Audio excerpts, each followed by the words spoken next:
How's it going? So today we're doing a 12mm fuel pump install. Currently got a 10mm compensated pump in there at the moment, which goes alright. But yeah, fully maxed it out, and it's time for something a bit more. So what I got here is a compensated 12mm pump. It's benched at about 220 horsepower at the moment.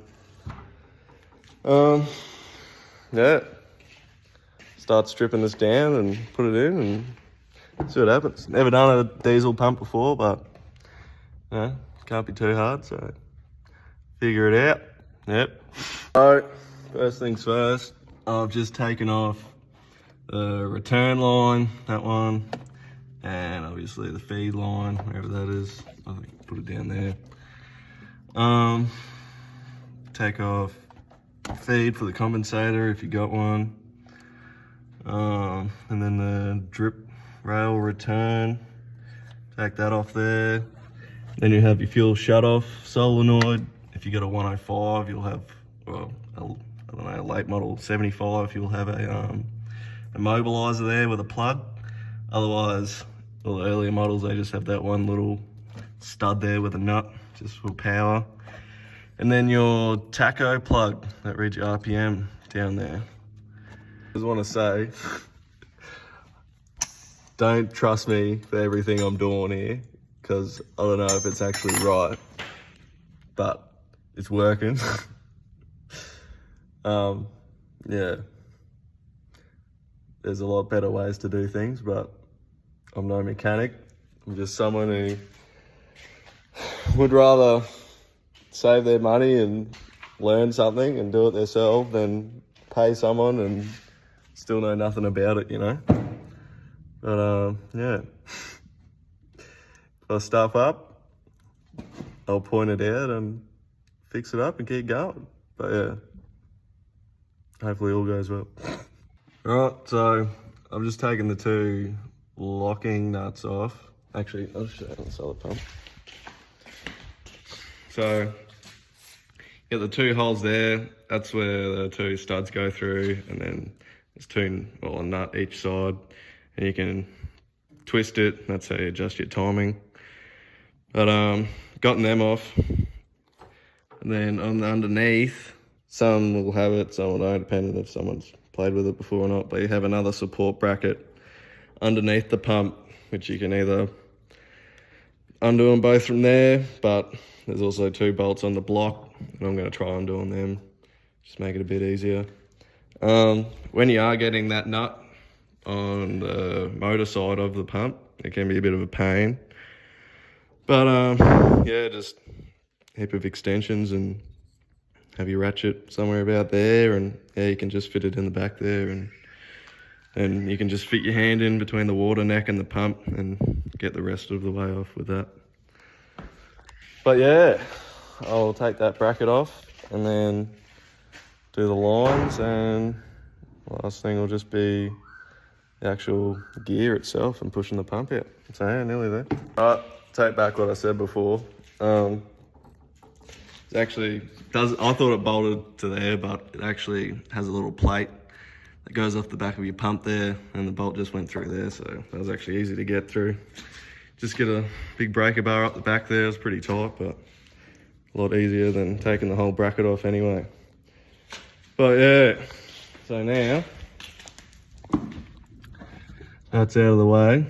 This pump should wiggle. Yeah.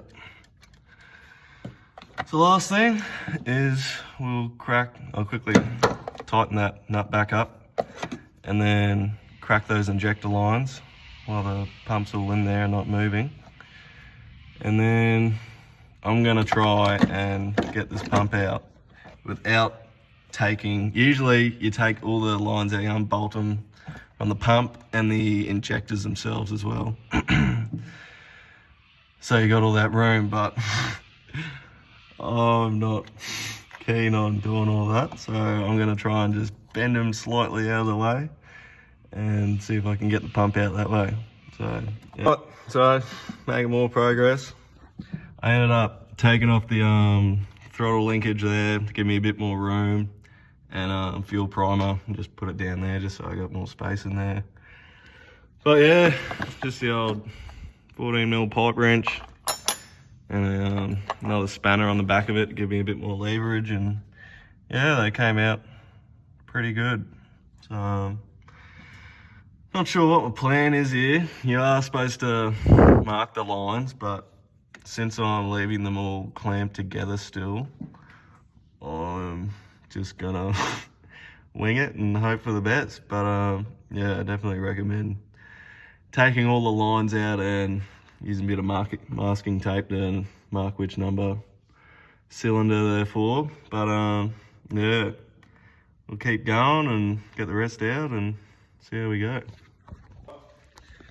Got all the lines off, they're all free there. Ended up taking that, I don't even know what you'd call it, that little bracket that keeps all the lines together. I took that off just so they can move around a bit more freely. Still easily able to see which position or which cylinder they go to. And I took a video anyway if I need to reference back. But yeah, that's all sorted there. So now I've still got that nut tight there, just keeping the pump in place. That's the easiest nut to undo, so that's the last one I left there to hold it, so it's easy to take off at the end.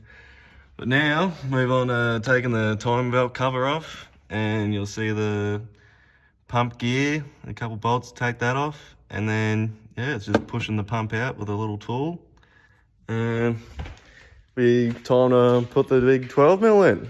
So yeah, keep going. I have already started, but just before I get too into it, I thought I'd better do a little tour of what we're working with. But yeah, chopped 80 series, 18Z out of a 105. They're the slightly better motor out of all the 18Zs. They just got bigger gudgeon pins and stronger block. I don't even remember the rest, to be honest with you, but yeah, they're slightly better. This one has seen plenty of abuse, but yeah, it's all a bone stock motor. At some point, someone put the compensator on the pump, and it's never been dynoed or anything, but all my mates who got given 75s and shit like that, well, not 75s, 79s, I think they dyno from factory about 150 to 155 horsepower, and I just pull away from all the mates with their stock 79, so yeah, it's be sitting somewhere around 150 at the moment, I guess. It's only on about 18 PSI, 15 to 18. Yeah.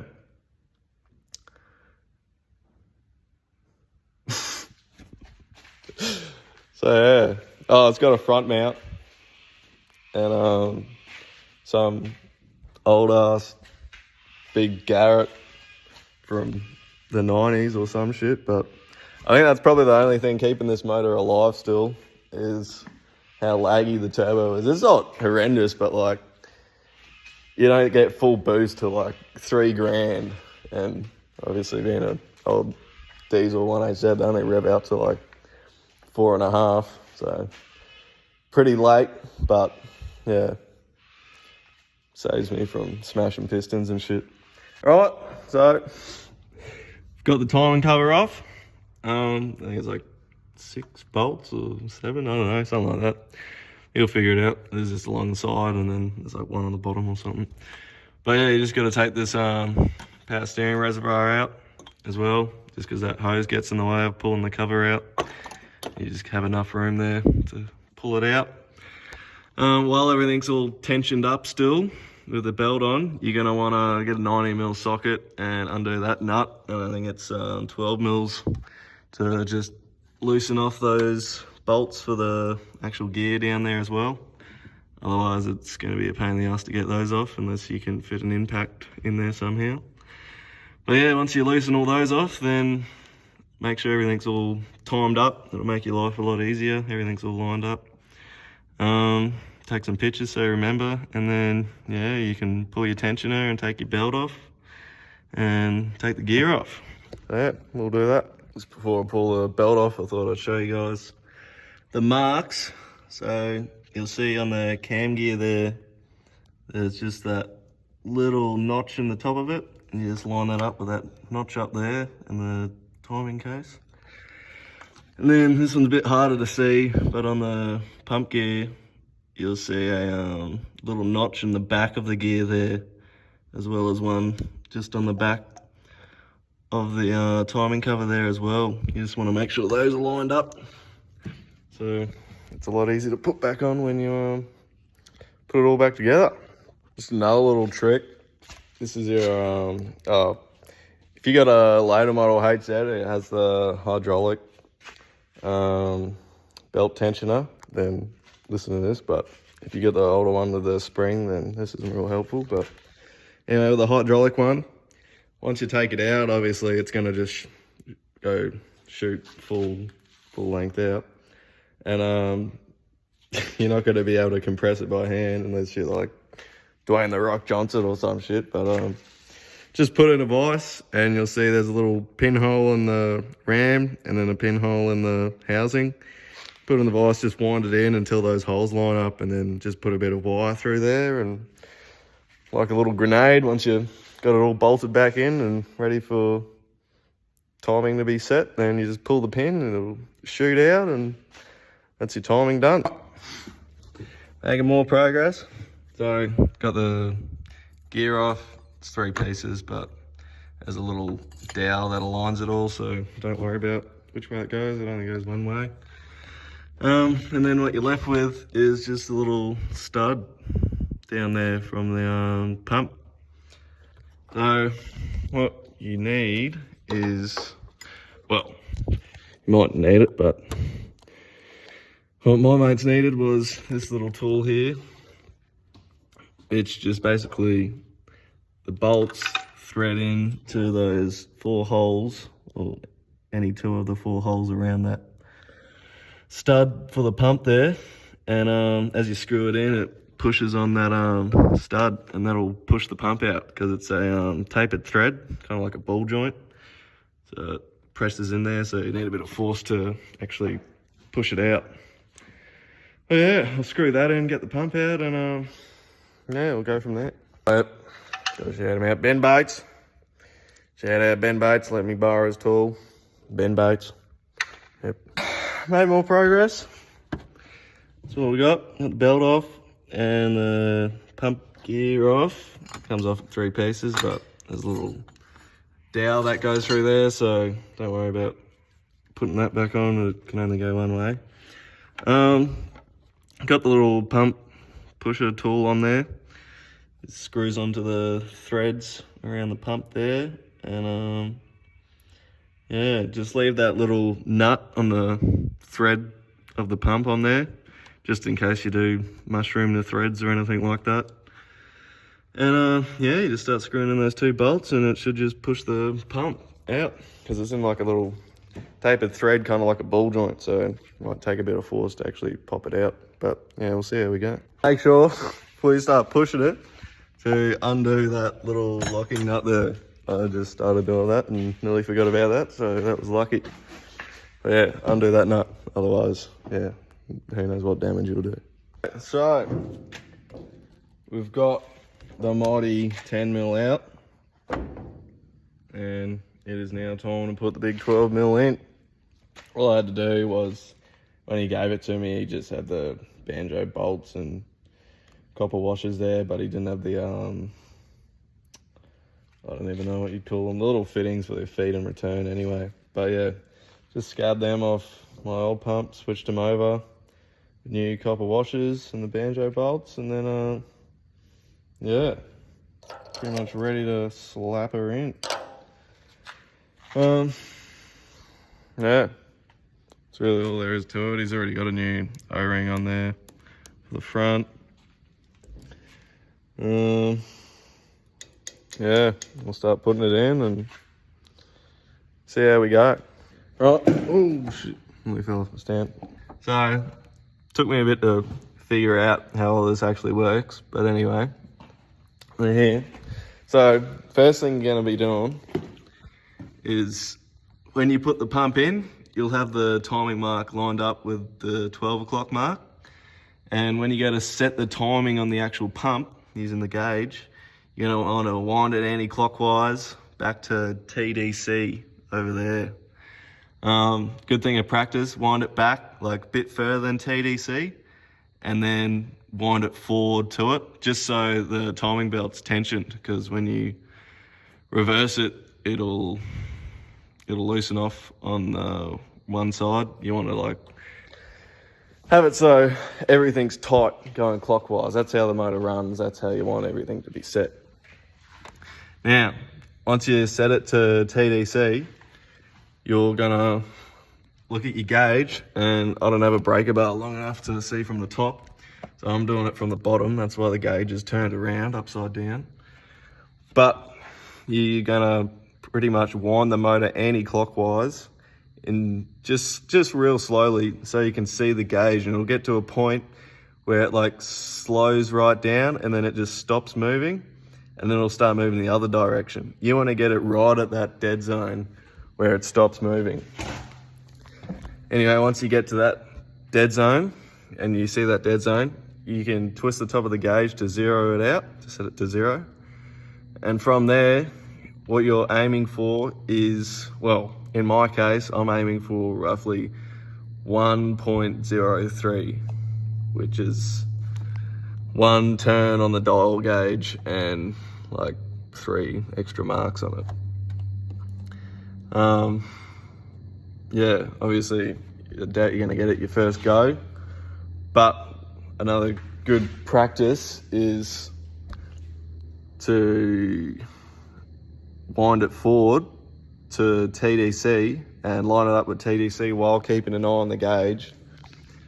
And wherever you are at TDC, you can tilt your pump from there to either advance or retard it, and just slowly, and then you can like pinpoint the timing instead of guessing it each time. You can actually set it right there, tighten it up, and then just wind it back, zero it, wind it forward again to 1.03 in my case. And if it's all still the same, then you're right to go, and tighten the pump up and put it all back together. But yeah, it's a bit of a stuff around, but you know, someone's got to do it, and it's either you or you pay someone. So I'd rather learn something than throw money at someone and still be dumb as a doornail, you know. But yeah, see if she starts up. Oh, well, got it running. Start up, first go, took it for a test drive, and yeah, everything seems good. Yeah, had no trouble with it. Seems like the timing was right. Yeah, it's a Sunday night. I didn't start till like 2 p.m, which wasn't a smart idea, but yeah, I got work in the morning, so you can probably hear it running outside, but yeah, that's all I'm gonna do today. Get home and have a shower and get ready for work tomorrow. But yeah, happy with that. Everything worked out, and yeah, see if we can blow it up.